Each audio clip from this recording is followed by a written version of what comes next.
struggled between being liked and being respected? You're not alone. This is a very common challenge for many professional women.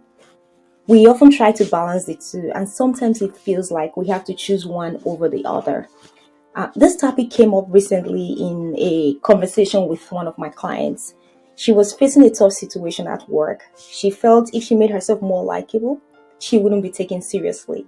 But if she leaned into being respected, she risked being perceived as cold or unapproachable. In today's episode, I'll show you how to be both liked and respected. And at the end, I'll share an important caveat that you won't want to miss.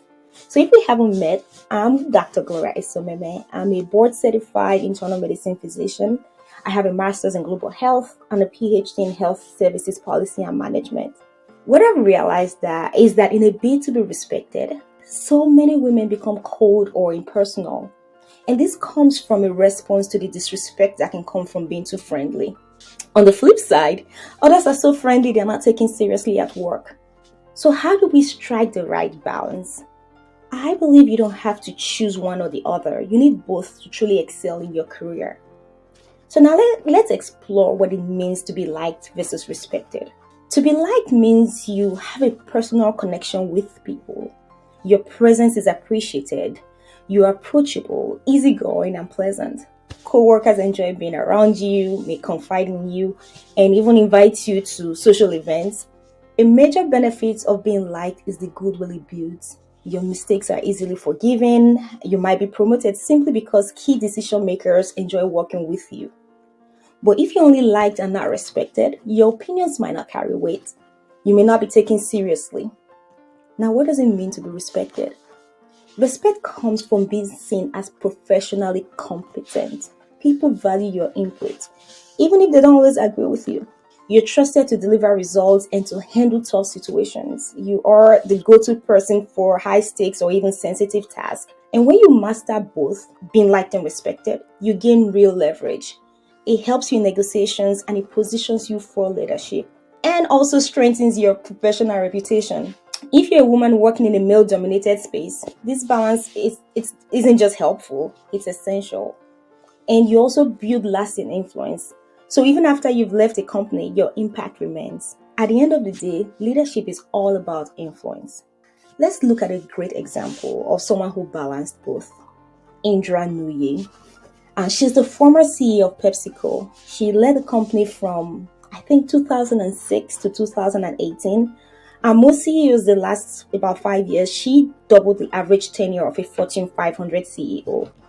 And during her leadership, PepsiCo's revenue grew significantly and she's globally recognized for her executive abilities. But she wasn't just respected, she was also deeply liked. She showed appreciation for her executive team by writing letters to their parents, thanking them for raising such capable professionals. Imagine the pride those parents must have felt. If you've ever watched her interviews, which I highly recommend, you'll see how relatable she is. She openly shares her experiences juggling motherhood, marriage, and being a CEO. That level of transparency resonates with women at all career stages. So if you're asking, can I be both liked and respected? My answer is absolutely yes. You don't have to choose between being the nice leader who isn't taken seriously or the top leader who's seen as cold. That's a false choice. The best leaders blend both. They earn respect without losing connection. They lead with both warmth and strength. So let's put it this way. Likeability is the doorway and respect is what keeps you in the room. You may get promoted because you're liked, but you sustain that promotion through respect. For many women, being liked comes naturally, but if it doesn't for you, don't worry. That's what this podcast is here for. I'll show you 3 ways for you to build likability. The first is for you to genuinely care about people. Everyone, we're talking about your leaders, your peers, every member of your team. If someone shares that they are going through a tough time, follow up with them. If they're sick, send a message. Even if it's late, it still shows you care. This is about treating others the way you want to be treated. It takes time, but it builds deep goodwill. And number 2 is for you to be approachable. You don't need to smile constantly, but avoid walking around with a frown. If people find you intimidating, make an intentional effort to be more open while still maintaining your boundaries. And the third is to give compliments and positive feedback. Acknowledge when others do something well. Compliment someone's outfit or thank them for their insights. Don't hoard praise. Genuine compliments create positive associations and it strengthens your relationships at work. So, how do you gain respect? The first is for you to be competent. Competence earns respect. If people know they can count on you, they will respect you. And the best part, competence can be developed. Take courses, read books, ask for feedback, and seek mentors. Number two, set boundaries early and consistently. Your boundaries should reflect your values. If someone crosses a line, address it.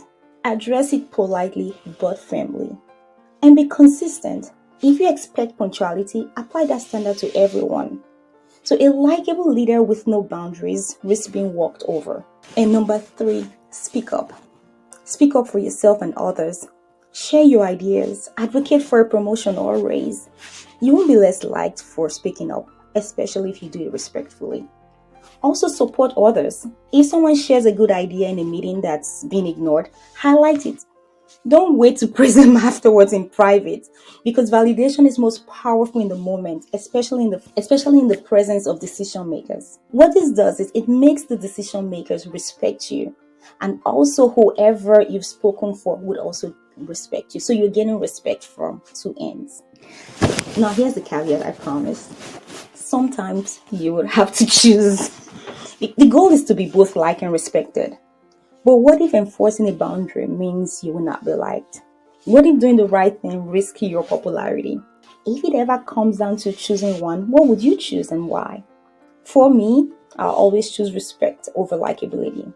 So here's what I want you to practice this week. Number one, do one thing that builds likability. Give a compliment. Show someone you care. Make it genuine. And number two, do one thing that builds respect. Speak up, set a boundary, or invest in your competence and let me know how it goes. I'd like to hear from you. I also have a few coaching slots open. If you're ready to fast track your growth, reach out to schedule a strategy call and see if we are a good fit. And I want you to remember, you were born with the potential to be great. Thank you for listening, and I will see you next week. Bye.